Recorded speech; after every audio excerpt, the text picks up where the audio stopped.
저는 그 카이스트의 IP 영재 기업인 육성 미래의 기술, 특히 미래융합기술 담당 교수인 차원명입니다. 오늘은 1차 시로 나노융합기술을 공부를 하겠습니다.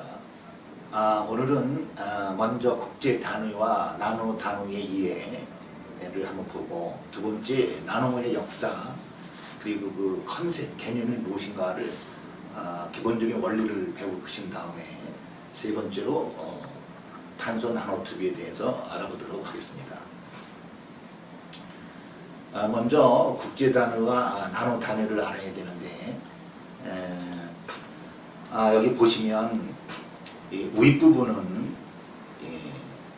제품을 만드는 거예요. 실제 제품이 만들어져서 나오는 것을 얘기하고, 이 아랫부분은 그 제품이 만들어지려면 공정기술이 필요하거든요. 여기서 공정이라는 거는 작게 만드는 거죠. 나노라는 건 작은 거니까.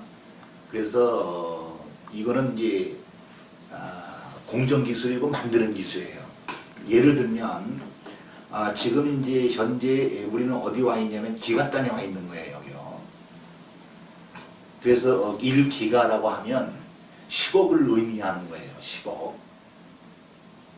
예를 들어서 여러분들 스마트폰이 있죠? 거기에 이제 예를 들면 뭐 32기가 비트다 그러면 32기가니까 320억 개의 0과 1을 담을 수 있는 트랜지스터가 조그만 손톱만한 크기에 거기에 저장할 수 있는 거예요.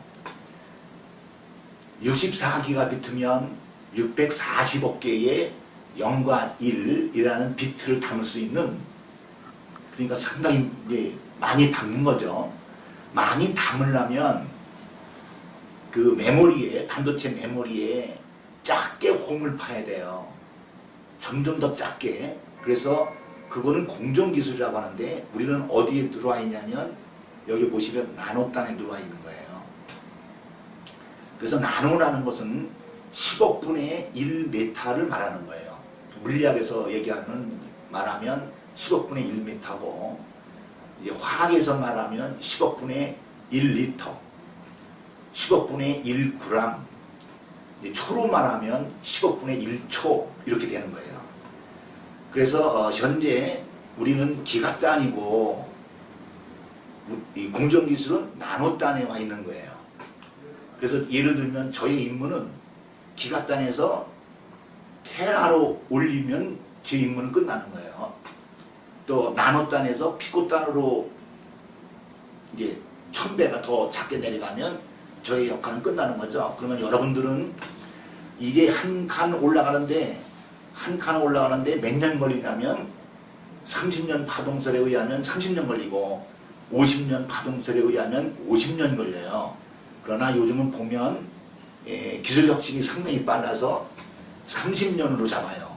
그래서 기가단에서 테라단으로 올라가는데 2020년이면 이제 테라단으로 올라가는 거죠. 또 2020년이면 피코로 떨어지는 거죠.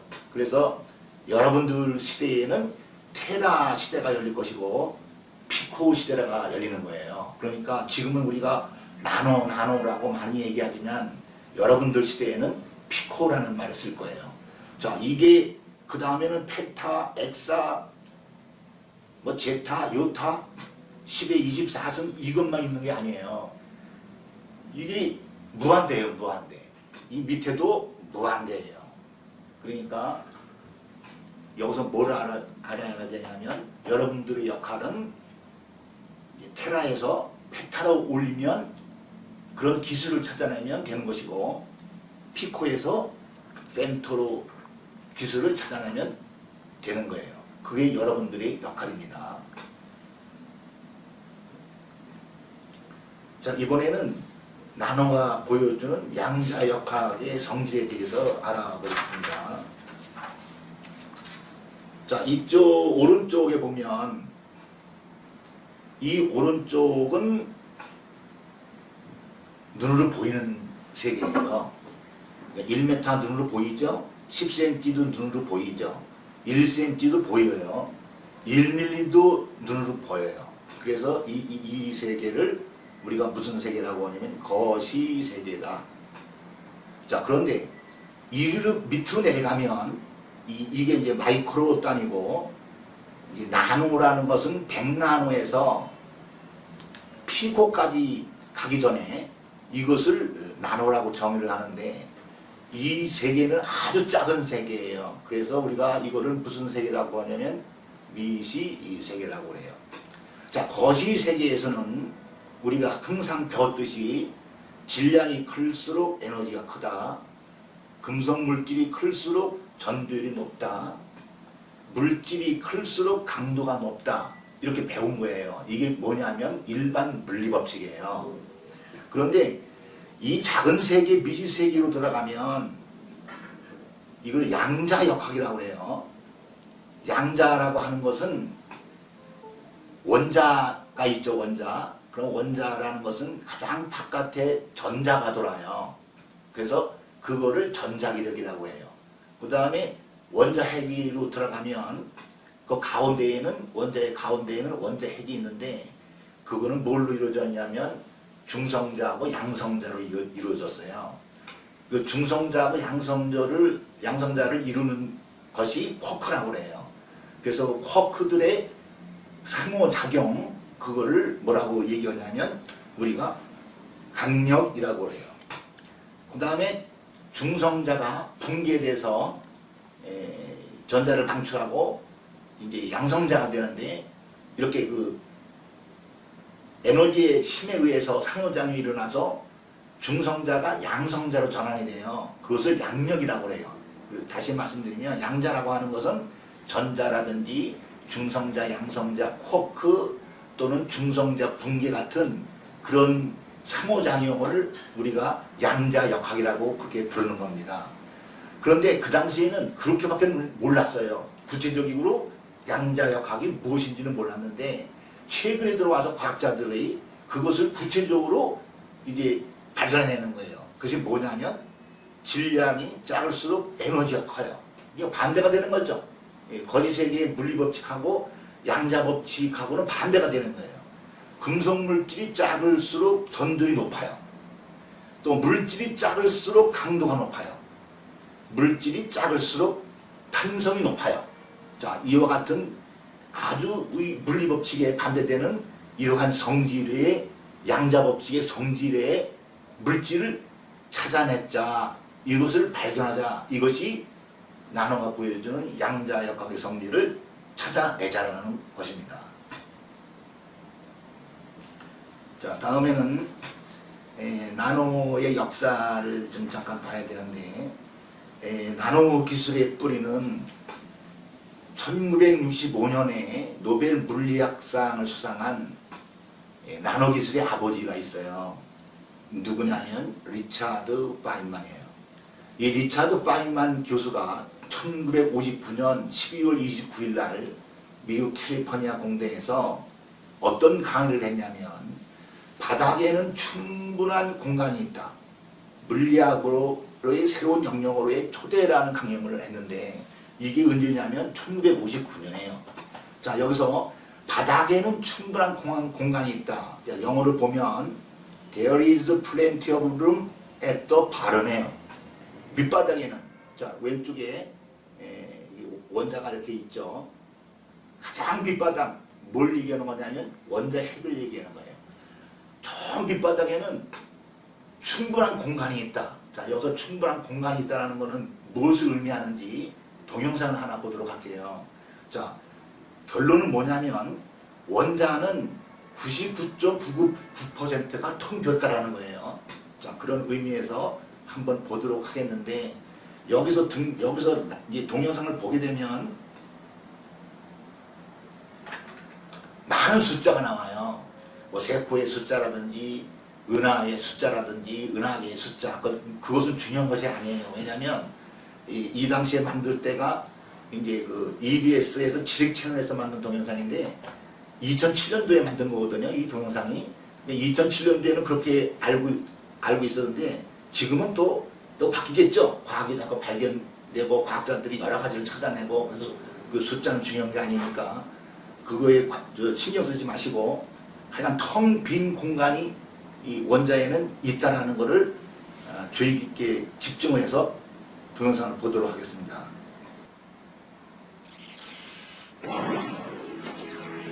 자, 그 여기 이제 공간이 사물로 가득 찬 것이 아니라 사물이 공간으로 가득 차 있다. 여러분들 교재 보시면 그 내용이 다 있습니다. 자, 이제 주제가 빈 공간이죠.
자, 원자 중심에는 원자 핵이 있다고 그랬죠. 원자 핵은 이제 중성자하고 양성자로 이루어져 있습니다.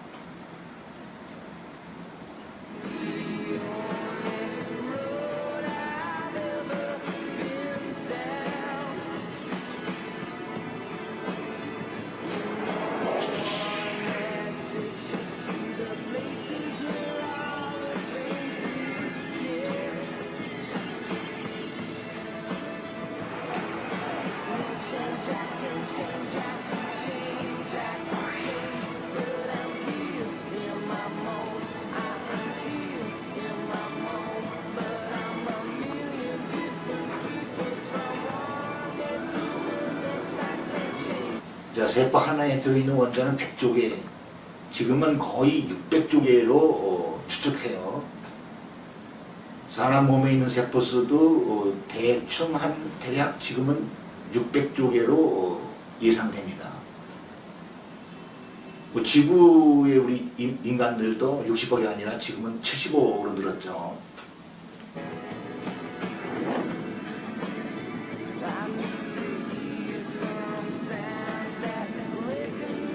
우리 은하에는 태양과 같은 별들이 평균 1000억 개로 그렇게 봅니다.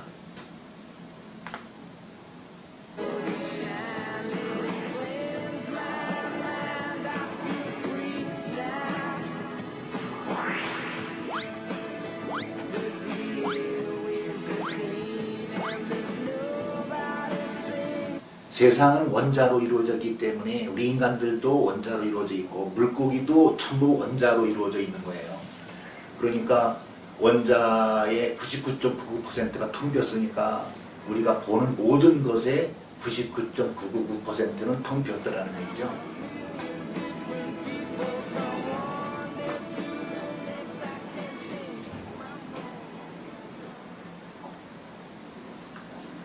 자, 이거 상당히 중요합니다. 99.999%가 원자에 텅 비었다라는 것은, 그래서 리차드 파인만 교수가 그 당시에 1959년에 강의를 할 때, 자, 이제 우리가 저 밑바닥에다가 건물을 짓자. 원자 안에다가 건물을 짓자는 얘기예요. 원자 안에다가 학교를 짓자. 그래서 예를 들면 IBM 최대 서비스 회사가 있죠. IBM이 원자 안에다가 IBM이라는 이 글씨를 새겨넣었죠. 원자 안에다가 IBM이라는 글씨를 새겨서 넣은 거고, 그 이후에 이제 이스라엘의 과학자들이 원자 안에다가 바이블을, 성경책을 전부 저장을 한 거죠. 그러니까 이게 뭐냐면 나노에서 이제 우리가 여러분들이 이제 어디로 이제 간다 그랬냐면 피코로 이제 이 기술이 발전되고 하면 앞으로 20년에서 30년 사이에 모든 원자는 118개가 있습니다. 원자에다가 영과일을 저장한다든지 원자 안에다가 책을 넣는다든지 원자 안에다가 어떤 나노의 어떤 그 혁신 기술을 넣어서 예를 들면 그것을 두뇌에다가 이식을 하면 매트릭스 영화에서 보듯이 컴퓨터에서 뇌에서 컴퓨터로 또는 컴퓨터에서 뇌로 상호작용하고 다운로드하고 인터페이스 될 수 있는 그런 세상으로 간다는 것입니다. 자, 그 다음에 리차드 파인만의 제자가 에릭 드렉슬러입니다. 이 에릭 드렉슬러는 1986년이죠. 여기 보시면 1986년에 어떤 책을 썼냐면 창조의 엔진이라는 책을 썼어요. 자, 이 책에서 페이지 94에서 뭐라고 쓰셨냐면 앞으로 1986년이니까 앞으로 50년 후에 그러니까 2036년도가 되면 여러분들 그 집에 냉장고 있죠? 냉장고에서 버튼만 누르면 그냥 음식이 만들어지고 버튼만 누르면 뻥 하는 소리와 함께 빵이 만들어진다라고 이렇게 책에 썼어요. 그래서 그걸 뭐라고 불렀냐면 만능 조립장치라고 불렀어요. 유니버설 어셈블러다라고 불렀어요. 만능 조립장치가 뭐냐면 나노단 원자들을 빌딩 블록시켜서 이렇게 조합시켜서 분자를 만들고 분자를 또 빌딩 블록시켜서 물질을 만들고 그런 물질을 갖고 제품을 만든다는 뜻이죠. 그래서 이 만능 조립장치가 오늘날에 뭐냐면 3D 프린터입니다. 자, 앞으로 여러분들은 어디에 도전해야 되냐면 3D 프린터에 도전해야 돼요. 그래서 앞으로 이제 2, 3년 지나면 지금은 이제 어떤 회사들은 공장에서 제품을 만들지만 이제 앞으로 집에서 원하는 제품을 마음대로 만들고 원하는 음식을 마음대로 만들어서 먹는 세상이 도래할 거예요. 예를 들면 우스갯소리가 하나 있습니다. 사과의 혁명이에요. 사과는 세상을 변하게 했어요. 아담과 이브의 사과에서 뉴턴의 사과에서 폴 세잔의 정문화 속의 사과에서 요즘 잘 나가는 애플의 사과입니다. 다음에는 어떤 나라나 어떤 국가나 어떤 기업이 불을 창출할까요? 그것은 바로 사과를 직접 만드는 기업이 즉 3D 프린터로 사과를 직접 만드는 기업이 불을 창출할 것이다. 그렇게 보는 것입니다. 자, 그래서 나노 기술의 개념은 물질의 특성을 나노 수준에서 탐구하고 규명해서 잘 제어를 해서 유용한 물질, 재료, 소자 및 시스템을 창출하는 아주 초극미세 기술이라고 정의를 내릴 수가 있고요. 방법은 상향식, 여기서 상향식이라는 것은 무엇이냐면 이제 반도체나 물리학에서는 이딴만한 큰 물질을 자꾸 쪼개는 거예요. 자꾸 쪼개서 반도체 자꾸 조그맣게 이렇게 영과 일을 담을 수 있는 홈을 파야 되잖아요. 이것이 이 하향식이에요. 하향식 이건. 그러나 이제 생물이라든지 화학이라든지 이런 데서는 어떻게 이게 연구를 하냐면 원자들을 빌딩 블록시켜서 위로 올라가는 거죠.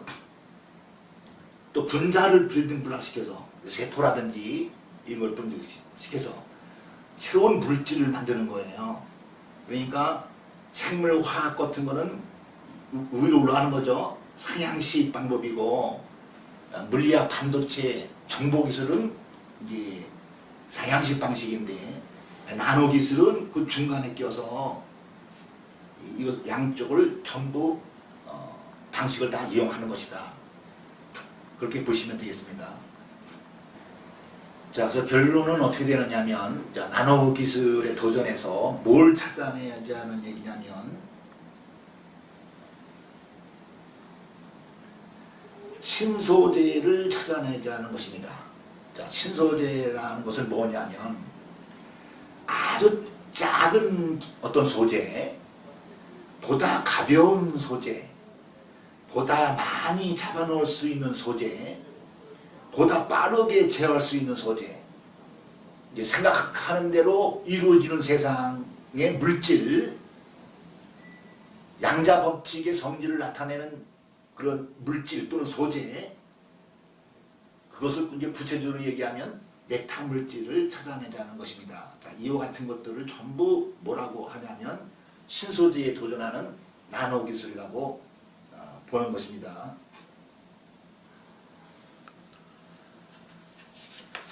자, 지금 다음은 탄소 나노튜브에 대해서 알아보도록 하겠습니다.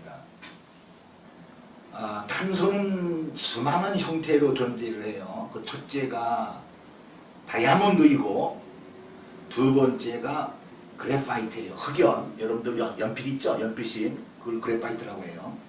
그리고 세 번째가 바로 뭐냐면 버키볼이에요. 버키볼이고 또는 플로린이라고 하는데, 자, 이 세 번째의 새로운 물질, 새로운 소재를 발견하신 이 스몰리 교수님은 1996년에 노벨 화학상을 수상했어요. 이들이 추출한 이미지가 바로 탄소 60개로 이루어진 버키볼이에요. 자, 버키볼이란 바로 여러분들 축구공처럼 생겼죠?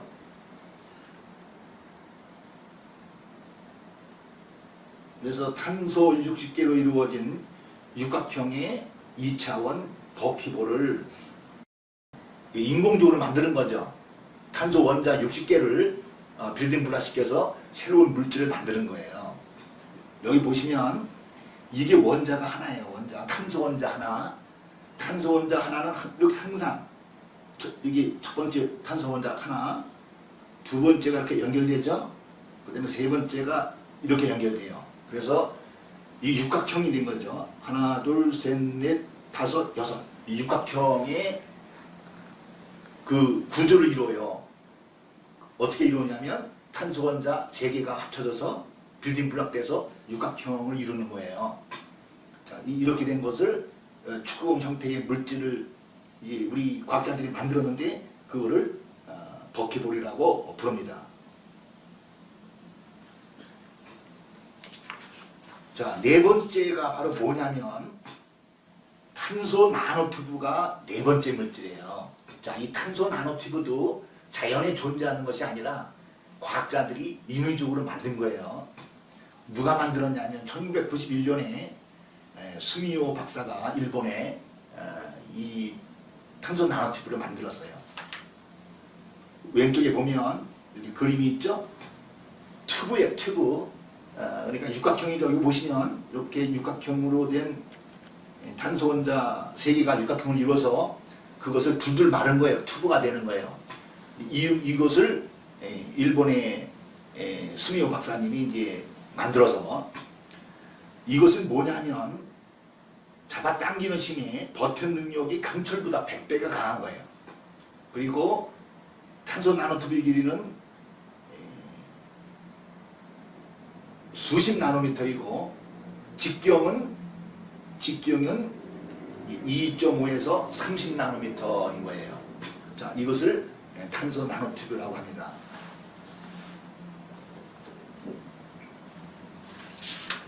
자, 왜 탄소 나노튜브가 왜 획기적인 물질이냐? 여기 보시면 탄소 나노튜브는 당김이 있고, 당김이 있으면 배척하는 성질이 있어요. 항상 이중성의 성질을 갖고 있어요.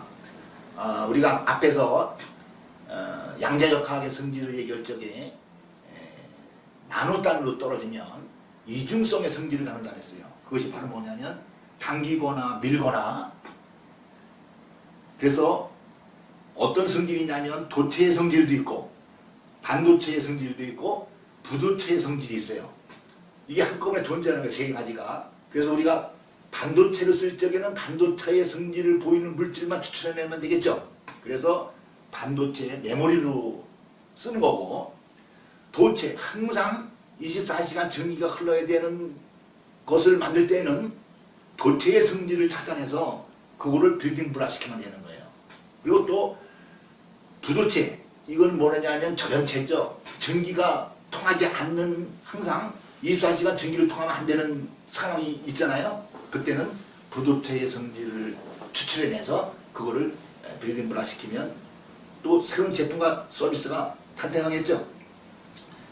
자, 여기 보시면 탄소 나노튜브와 버키볼의 특성이 나와요.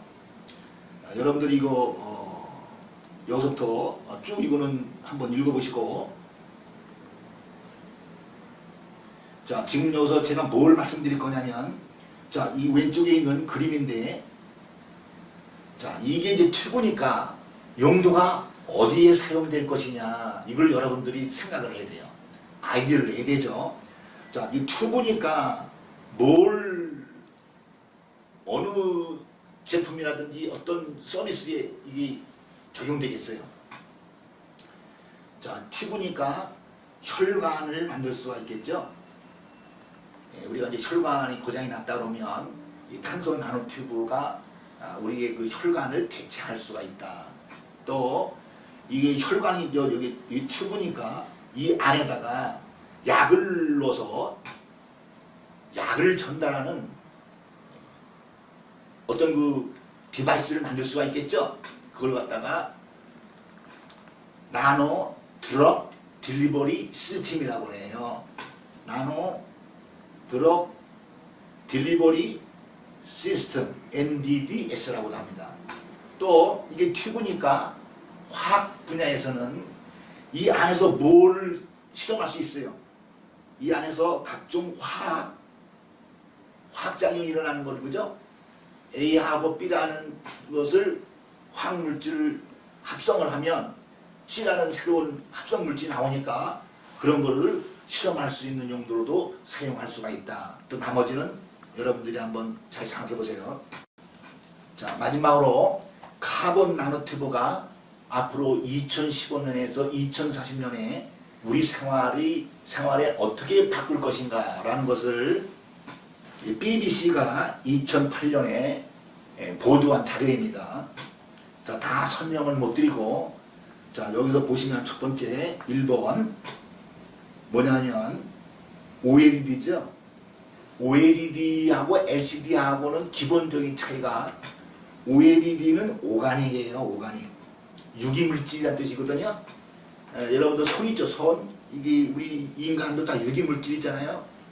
이렇게 잡아 당기면 이게 잡아 당겨지잖아요. 이렇게 이 팔도 이렇게 막 꺾을 수가 있고, 그래도 꺾이지는 않고, 그래서 구부러지지만 꺾이지가 않는 거예요. 이게 유기물질이에요. 그러니까 OLED는 유기물질로 만들어졌기 때문에 막 휘는 거예요.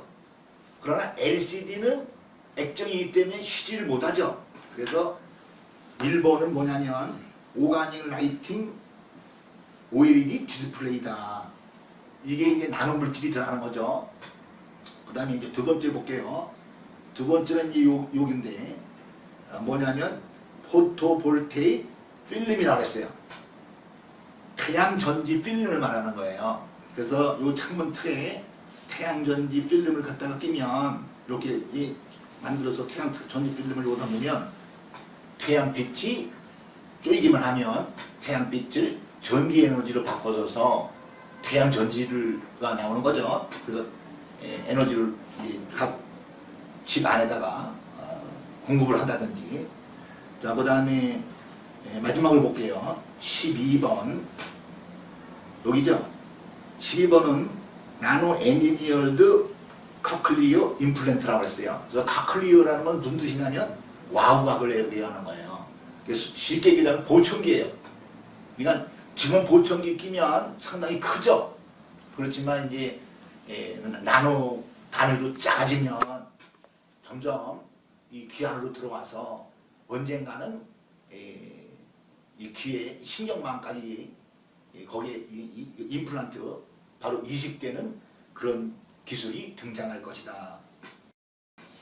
자, 그래서 이번 시간에는 국제단위와 나노단위의 이해, 두 번째 나노의 역사, 그 다음에 개념, 세 번째 카본 나노튜브란 무엇인가, 그리고 카본 나노튜브가 한 15년 후 또는 20년 후에 우리 생활에 어떤 변화를 보이는가를 공부했습니다. 예, 감사합니다.